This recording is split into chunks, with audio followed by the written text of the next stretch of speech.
Mga kapuso, naalala nyo pa ba yung binalita namin kamakailan na pulis na sinapak umano ng dating PBA import na si Jamel Corndy? Ngayon naman, na-disgrasya yung pulis na yon. Na-hit and run siya ng isang kotse. Nakatutok si Susan Enrique.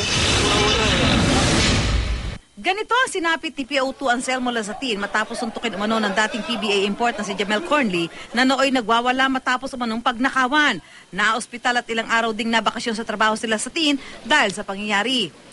Matapos ang mahigit 3 linggo, na-disgrasya na naman si PO2 Lazatin. Nabiktima siya ng hit and run kahapon pasado alas 11 ng tanghali sa kanto ng Viluna at East Avenue.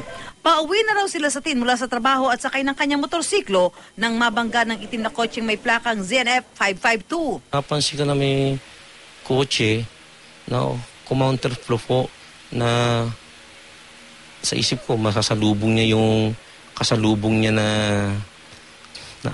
jeep.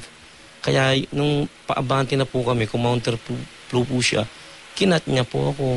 Kalalabas lang sa ospital ni PO2 Lazatin ang muling makapanayam ng GMA News. Nabali ang buto sa kaliwang balikat ni Lazatin at kailangan daw itong operahan para raw mabilis gumaling. Pero kapos daw siya sa pera. Fracture, ngayon kailangan operasyon.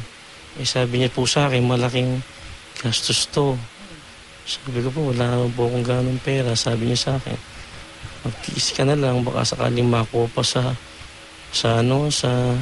gamot. Ayon sa hepe ng traffic sector ng Central Police District na si Police Superintendent Erlito Renigin, nakaalarma na ang plaka ng sasakyang naka-hit and run.